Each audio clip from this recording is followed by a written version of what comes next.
माननीय श्री संजय राउत। धन्यवाद सर। आजकल के जो बजट होते हैं वो किसी राज्य में चुनाव है वो देखकर बजट बनाए जाते हैं, चाहे चुनाव दिल्ली का हो या चाहे चुनाव बिहार का हो।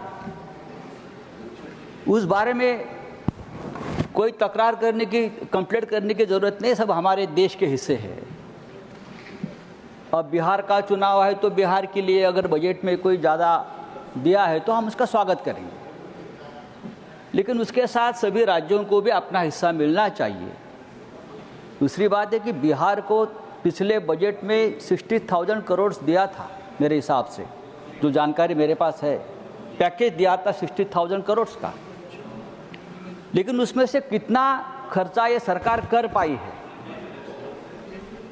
600 करोड़ भी अब तक खर्चा नहीं हुआ है, ये जानकारी किसी ने दी है। अगर ये है तो पैकेज पे पैकेज देकर किसी राज्य को आप इस तरह से अपने कर्ज में या क्यों दबाव में आप लेना चाहते हो? सर, हमारे अर्थव्यवस्था को आगामी कुछ वर्षों में हम $5 ट्रिलियन इकोनॉमी बनाने का लक्ष्य है और मैं उसका स्वागत करता हूं।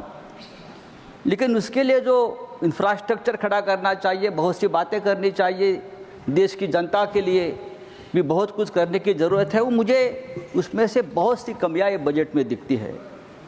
किसानों का इनकम डबल करने का वादा आप हमेशा करते आए हैं, लेकिन इस बारे में इस बजट में कोई खास योजनाएं नहीं है। कम से कम मिनिमम सपोर्ट प्राइस की जो मांग है किसानों की, और उसके लिए आज भी पंजाब का किसान आंदोलन कर रहा है, ये घोषणा तो आप इस बजट में अगर करते तो ज़रूर हम उसका स्वागत करते। सर, देश की अर्थव्यवस्था बहुत बड़ी है हमारी, फिर भी हमारे देश की अर्थव्यवस्था आज भी कर्ज में डूबी है। भारत सरकार पर लगभग 185,000 करोड़ का कर्ज आज भी है, और फिर भी सरकार ने कुछ गिने चुने उद्योगपतियों का लगभग 16 लाख करोड़ का कर्ज माफ़ किया, लेकिन किसानों का कर्ज अब तक हम माफ़ नहीं कर पाए हैं। हमारी पूरी अर्थव्यवस्था 325 लाख करोड़ की है, और ये जो कर्ज हमने माफ़ किया है ये अर्थव्यवस्था के 50% के बराबर है।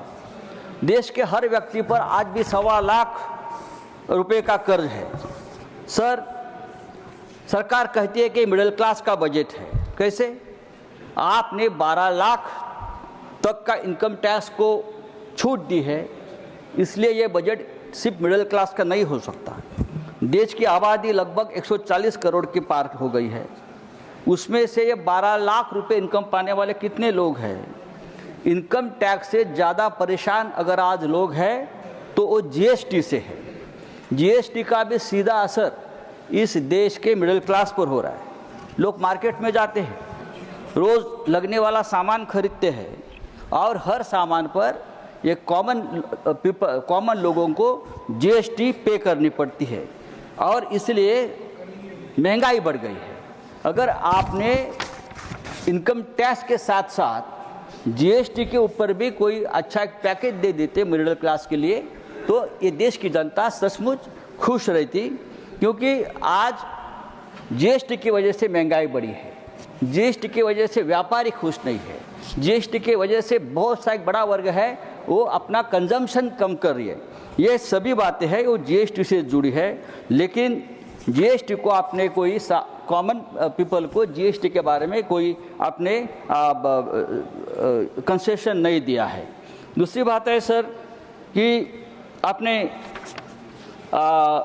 मिडिल क्लास की अगर आप बात करें तो आज भी ये सरकार 85 करोड़ लोगों 85 करोड़ लोगों को फ्री रेशन दे रही है, तो ये सभी लोग बिलो पॉवर्टी लाइन है, तो उसका मतलब है उनके पास कोई इनकम नहीं है।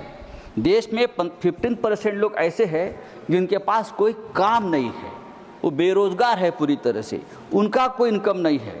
और हमारे वित्त मंत्री ने अपने भाषण में बेरोजगारी के बारे में कोई न योजना दी है, न बेरोजगारों का कोई नाम लिया है। देश में महंगाई बढ़ रही है, उस बारे में कोई योजना नहीं है कम करने के लिए। रुपया दिनों दिन गिर रहा है, उस बारे में कोई मजबूत योजना नहीं हमारे पास। तो ये सभी बातें अगर हम देखें तो दिखावा ज़्यादा है, इस बजट में दिखावा ज़्यादा है, शो ज़्यादा है।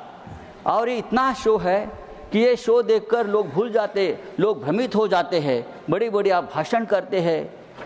अच्छी बात है, सरकार है, लेकिन मैं हमेशा कहूँगा जब तक इस देश में मिडिल क्लास जिंदा है तब तक ये देश जिंदा रहेगा, क्योंकि देश में लड़ने वाला जो आदमी है वो मिडिल क्लास है।